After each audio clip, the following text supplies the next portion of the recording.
It is my immense pleasure and my honor to welcome all of you here, all the dignitaries who have come far away, especially to make this event a very successful.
And now we have our next eminent speaker, Miss Martha Davidson. Martha Davidson is the founder of Empowering Minds Now, where her mission is to empower corporate leaders, use neuroscience leadership practices, and inspire mid-level managers, specifically in the STEM profession, to accelerate their desire to own a seat in the executive suite, utilizing neuroscientific leadership strategies. She will be speaking on women leaders in neuroscience leadership mastery post pandemic. Please welcome Martha to the stage. Thank you. Thank you. So, I wanted to start off by saying why neuro leadership and why is it for women? It is so important because when we're in this space of technology, it is basically male dominated. Being male dominated is sort of challenging for women to get an opportunity to sit in the executive suite. It is important to know that women can sit in the executive suite when they understand their brain. So I wanted to talk about whole brain mastery, and I got up and forgot my brain. So we have two parts to our brain. How many of you are left-handed, left brainers, and how many of you are right brainers? Who of you are a right brainer? Both. Oh, you stole my thunder. We have to be both because when you look on the right, you're talking about creativity. We're talking about how do we communicate and be effective. And on the left, we're analytical. Most of the time, women in STEM are in the analytical logic stage. So they also tell themselves, oh, I'm a left brainer. You must be a left brainer and a right brainer making a whole brainer. And why is that important? Because we need both of those technologies in our brain to be effective and communicate effectively with individuals. So the whole brain mastery came about because I wanted to begin to change the trajectory, not only here in London or in India or in the US, but globally. So I'm on a mission to empower 100,000. I started out with 1,000. Now I'm up to 100,000 women and understanding the power of our brains in leadership so that we can be not invisible or unseen, but invincible. And that is so key to how we master ourselves as leaders in corporations, even in nonprofit. So, since the neuroscientific definition of mind is the brain in action, yes, the mind is the brain in action. And when you're minding your mind, you're able to be more effective. But most of us don't know how to mind our mind, right? So we know for a fact that somewhere between 40 and 60,000, depends on who you talk to, we have the same thoughts every day. Every day. So unless we change those thoughts, those patterns of how we think, we find ourselves thinking the way we did. And when we think the way we did, what do we have? Our trauma, our past. We have our self-perception become our thoughts. Our communication become how we talk. And so it's important for us to know that we have the ability to change how we think and how we feel. When we talk about feeling, we talked about that yesterday. We talked about certainty and status from a leadership role perspective. We also must understand we have neuroscience type of neurons, we call them neurons, in our heart. How many of you knew that? Cool, cool. That's good. So what does that say? That we have feeling that comes from the heart, and we connect our thoughts, we create our feelings. Yes. And what this does for us is knowing that based on science studies, heart math has come up with a statistic that when we use in our feelings, we are using what? A higher level of electromagnetic energy. So when we walk in a room and we have that positive confidence and energy, we 6 feet out, people feel you, people see you, they know you. You create that essence of you are powerful, you are excellent, you are confident. And so that's why it's important for us to, as women, to be able to execute with that level of excellence. Discovering the mind is what I've already talked about. It is the collaboration, it's the inspiration, it's the influence. And it is also connected to how we make a difference in the world, especially in the STEM, when we are actually competing with a male dominated. Our male dominated, well, the last statistics show that for every 89 men that are hired in corporations, 25% of them are women.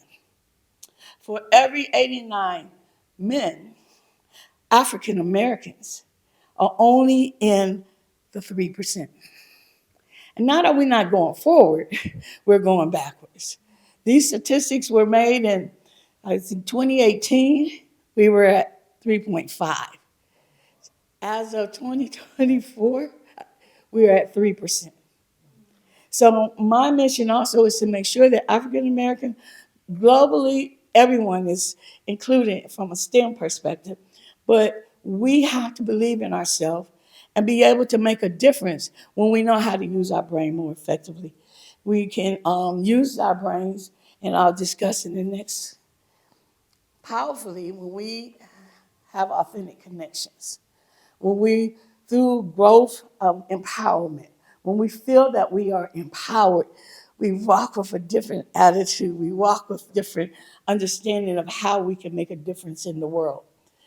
And we need to celebrate diversity and inclusion. And that is something really that just Monday in the US, the House and the Senate just passed abolishing DEI in corporate in government. So no longer do we have a lot of the impact and influence from the United States government. Now we are sitting here figuring out how do we still make a difference in the STEM world? How do we still make a difference in whatever our sexual affinities, whatever? So we still have to be very conscious and very level-headed and knowing that we can. Because nothing can take away the human spirit. Nothing can take it when you have the confidence in knowing how to use your brain more effectively. So how do we do that? Through authentic connections, we ignite inspiration, and we have that autonomy, the fairness and motivation that was talked about by Wani yesterday. And we have established a powerful connection to active listening. as a leader, I got the opportunity at the age of 21 to become a manager. Woo, woo, woo. Graduated from college in May, got my job. I was an intern in here. Martha, I think you should be a leader, a manager. No training, nothing. I got to operate and run a team of ladies that were wonderful to me. My son is older than you. How can you be my leader? How can you be my manager? She thinks she's something. She got a degree. That was my introduction. Because a lot of times, if we become leaders and managers, nobody teaches us the rules. Nobody teaches us how to become an effective manager and leader. I certainly didn't know. That had me crying on many days. But over that time period, what I've learned is how to do what we call, Carolyn Dweck calls it growing every day with professional development and learning. So that's how I began my leadership journey, by wanting to be more effective in my role. So how did you do that? Well, a lot of times people ask me that. Resilience. Resilience is something you have to build. Resilience is something that doesn't just come because you say, I'm a resilient. It comes from experiences. It comes from being put in situations that were unexpected and being able to come out of those with a stronger reflection of how can I do things differently. I started my resilience at an early age, being adopted, being in 5 different homes, being physically abused. And then my mom, my earth mom, that God placed her in my life. And she taught me resilience at a very early age. She taught me the difference from not letting people own you. You own yourself. You own how you think. You own how you act and believe. She would put me on, I was like, have the thickest glasses you could have. Those kids would get me on that playground and they do that teeter-totter thing and jump off. She didn't care. She wanted me to understand you own who you are. And whatever they do, don't let bullying tell you that you cannot do. I'm standing here today with that lesson. So resilience is something that we have to begin to nurture and cultivate. Emotional and social intelligence, especially in the workplace. A lot of people don't realize how you talk to people impacts them socially, impacts their brain, right? Because the brain does not know the difference between reality and what is imagined. So when we understand that when you say something to somebody, it can hurt them. And you have to understand that, you know what can take that away? Just honest goodness truth, an aspirin. There's because the brain doesn't know the difference to how you got that social pain. They aren't aware of what caused you to have that pain when somebody said something that was not nice to you. And so it's important for us to recognize and make sure as leaders that we understand how we talk and how we communicate with others. We have to be more attentive, more active in their listening. And then what we know about unleashing the whole brain is that decision making, intuition, intention, creating goals and purpose for your particular leadership role, and inspiration are key in making you a stronger individual as a leader from a whole brain mastery perspective. Power of presence. It's pivotal for women to recognize that the power of presence is key. I remember as when I started in technology 35 plus years ago. And I was only one of few women in there that did that work. And they would show up as leaders like men. And we have to realize that we can be confident and we can be actually very good and excellent and have a relentless attitude of that I am special and that I don't have to act like a man. I can just act like a woman and be very connective to them. So, okay, we have to understand our emotions. We have to build trust and enhance communications. So my time is running out. But when we are in this space, We have to be aware of just being inclusive, resilient in our workplace dynamics, especially post the pandemic. It's important for us to be aware of how we communicate with one another. Neuroscience is the integration of leadership, what we talked about, is essential and revolutionary that we as women in the technology space or in the engineering space, wherever we are, that we have those key points of empathy, emotional intelligence, adaptability, and that we have the ability to create and foster empowerment of one another. So I've gone over most of these. I just want to say that the brain, we have what we call neuroplasticity, which is the adaptability. So as we talk about the new technology, as we talk about what we're seeing in the world, we can redirect our adaptability to fit whatever it is that we experience in corporate America, in the world as a whole. So that is a key part of the brain, is understanding that neuroplasticity will always take you further when you begin to realize that you own the changes that you're experiencing and reframing them.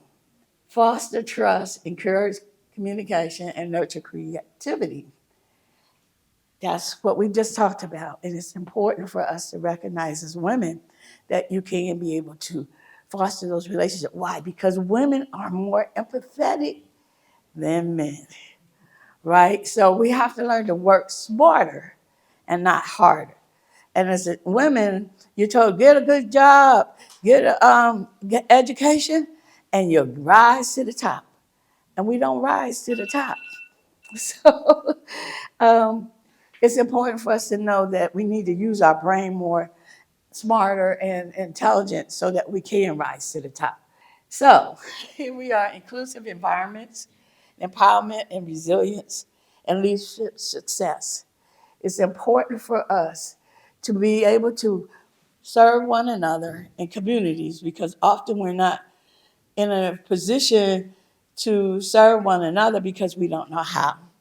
So I am the visionary of clarity and leadership, which means having a clear movement around the trajectory of how women are seen in leadership roles in corporate America. I think that's it. Oh, okay. Yes. Does anyone have any questions? Yes. I know we've talked about energy, feminine energy, and masculine energy. Feminine energy is our superpower. So we need to know how to apply it. Yes. We don't have to behave like a man. We are women, and we have to unpack what makes us us Right. and move forward. Yes. So, not trying to emulate. Yes, right. So we already have that energy in our soul, in our heart, right? We talked about that yesterday.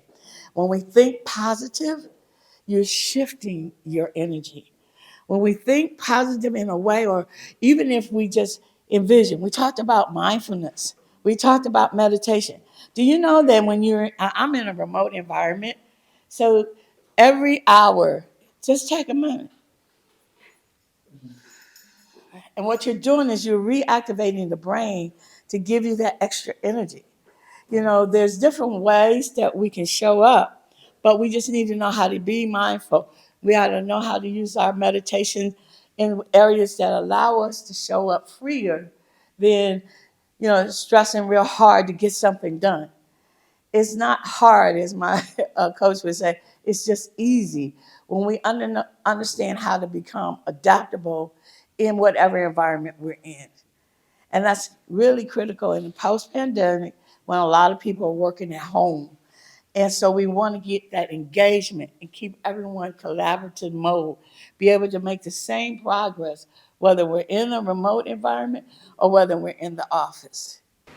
Does that, so, Well, you just expanded on what I was saying because Yes. shifting your energy having Yes. makes a difference. right, yes. Energy is obviously a fantastic subject. You emit great energy, and I think quite a few people here do. Do you use? I think everybody has their own technique. But what technique do you use to get? You could call it in the zone, or what I would call tightly undone, sort of prepare. Low for performance flow. three things. One is you can do, Mark Waldman does something called stretching, a yawn stretch. And what that does is, and then close your eyes, that sparks your intuition, right? Flow comes when we are in the zone. And when we're in that zone, we also have to understand about performance. You know, a lot of it, we talk about diet, we talk about spending a few minutes, like I just said, just in a moment of taking in that air and breathing it out and listen to, like when you really put your belly button into the back, this is your central nervous system. So when you are able to push that all the way back, you'll notice a pop. And what that pop is, that stress that you're experiencing, so that you can get into that flow. And I know, so there are various techniques we can talk about in terms of performance and flow, but it's essential that we understand how we get in that flow. But the key things is your diet, hydration, and power nap. And you can do like, Yahoo has pods in their building, they can go to sleep for 5 to 10. That power nap, what is it doing is washing your brain and cleansing it so that you now have a new perspective. I used to provide security to some banking institutions years ago, and I remember asking some people, what is that room?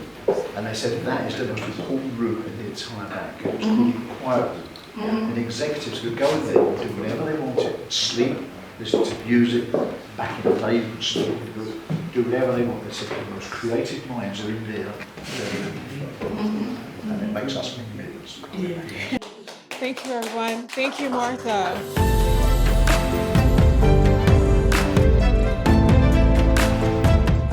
The next award goes to Martha Davidson.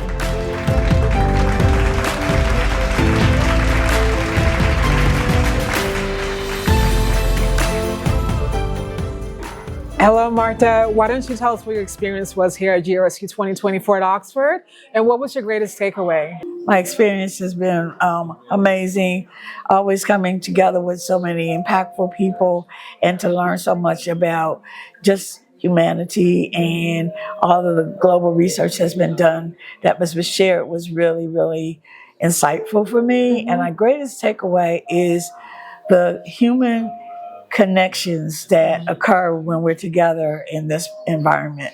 I agree. Thank Thank you so much.